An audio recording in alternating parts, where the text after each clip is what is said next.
People in the Bitcoin world often say that the XRP ledger is centralized. However, it seems like a lot of people don't fully understand what this claim means or if it's even true. People who like Bitcoin often say that the XRP ledger is still controlled, even though it might be faster, more efficient, and have more features. This movie will show you exactly what they mean by this statement and check to see if it is true. It's important to talk about this because this claim is at the heart of a lot of the negative opinions about the XRP system.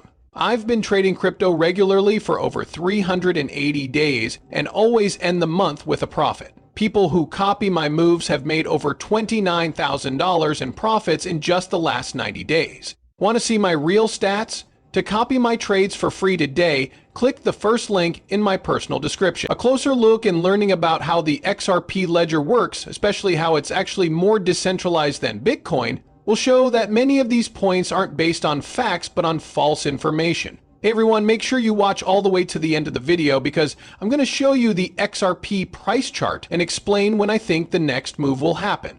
But first, I want to talk about something very important that has to do with autonomy. In the Bitcoin world, this subject comes up a lot, especially when we talk about how fast and well the XRP system works, how institutions are using it, and all the other things that make XRP stand out. The last complaint that always comes up is that the XRP ledger is centralized. Today, I'm going to break this down and show you why this idea isn't true. This will help you see why this big FUD, fear, uncertainty, and doubt point is more fiction and fact. First, we need to look at the parts of the XRP ledger that are centralized. These mostly have to do with the amount of XRP tokens. There are two main differences between Bitcoin and XRP. It is important to know these differences in order to compare the two. The biggest difference is how the tokens are given out. Bitcoin has a complicated consensus mechanism. People who add to the network are rewarded with Bitcoin. For the most part, anyone can get Bitcoin by taking part in this agreement process and getting Bitcoin in return. Bitcoin has been spread out among a very large and varied group of people over time, making it possible for many people to use it. Because so many people use it, Bitcoin is shared widely across a large community. The XRP system, on the other hand,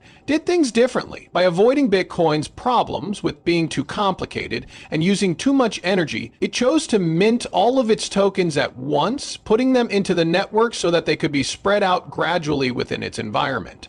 There are some downsides to this method, though. In Bitcoin, people can get rewards for mining or confirming transactions. However, in XRP, there are no financial rewards for people to actively validate the network. This means that people who want to get XRP usually have to buy it. This makes it less appealing for random users to check out the network and harder for tokens to be distributed over time. Therefore, Ripple controls a large amount of XRP and is in charge of spreading it across the network. Ripple's share of XRP has gone down a lot since I started working with the XRP system. Ripple's main job in this process is to give XRP to other network players so they can interact with the ecosystem. As time goes on, the quantity of tokens has become less centralized, making it harder for Ripple to control everything. This doesn't change the fact that the network is decentralized, though. One thing that makes XRP different from other systems is that its consensus method works without giving out money as a reward. It is important to know that Ripple doesn't have any extra power over the XRP ledger just because they own XRP tokens, no matter how many of them they have. The ledger works no matter how much a token is worth, and it stays completely autonomous. This isn't like a lot of other networks. As an example, think about Ethereum. The more Ethereum someone has, the more power they have over the network. Ripple's ownership of tokens doesn't give them extra power over the network, though. So their holdings don't affect how decentralized the record is. I want to compare this to Bitcoin.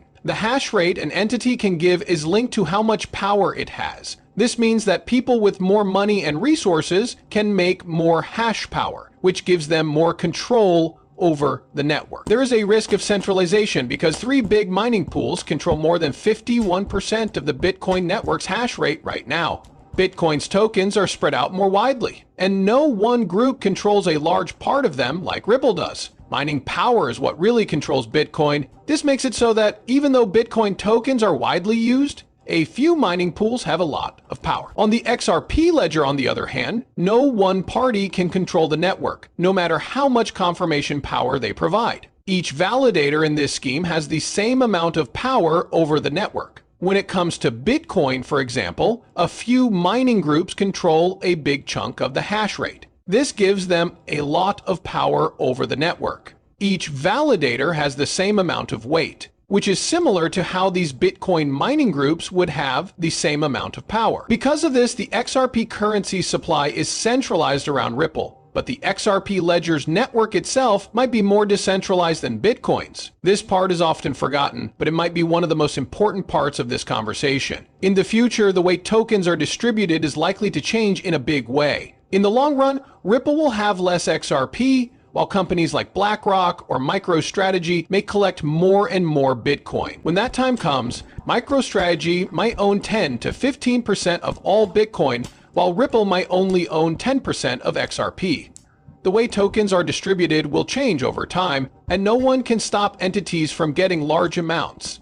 In the end, what matters most for both networks is not who has the most tokens, but how the network works without regard to token ownership.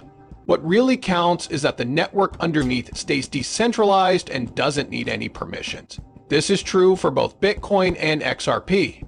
The main difference is how the code is given to people in the network. Bitcoin uses a very complicated consensus method that is meant to give tokens to a lot of people. However, this method slows down and wastes resources on the network.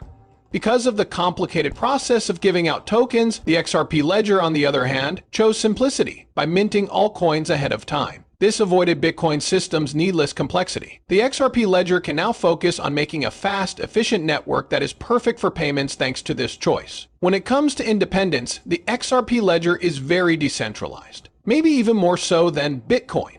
But it doesn't really matter when it comes to token ownership, which is something Bitcoin supporters often stress. The rules for who owns tokens are always changing, and this plan, on the other hand, has made it very hard to expand. For example, if everyone in the world used Bitcoin, each person might only have to handle 2 deals in their whole life. These restrictions were the costs that had to be paid in order for the product to be widely available at first. On the other hand, the XRP ledger went in a different direction. It was criticized for Ripple's slow release of tokens, which some Bitcoin fans called dumping. This distribution plan was actually just one part of how the system was made. Now, though, the XRP system stands out because it is so quick and useful. Those complaints will go away once the part of giving out tokens is over. After that, the XRP ledger will still be completely open and have a network that is very fast. These are simple, factual points about how these systems were made differently, which Bitcoin supporters often choose to ignore.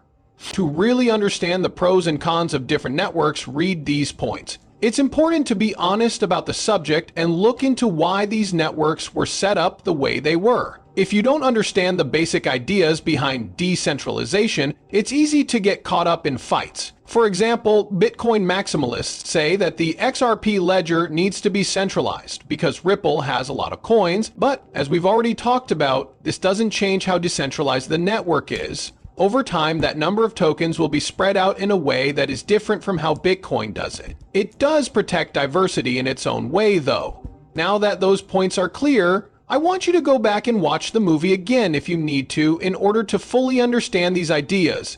Last but not least, let's quickly look at the XRP price chart. The market looks like it's tightly wound and ready to move right now, which makes the setup look very strong. We're getting ready for something big, and it wouldn't surprise me if big news came out this week. What could it be? Could it mean keeping that secret reserve safe? There might be some tax information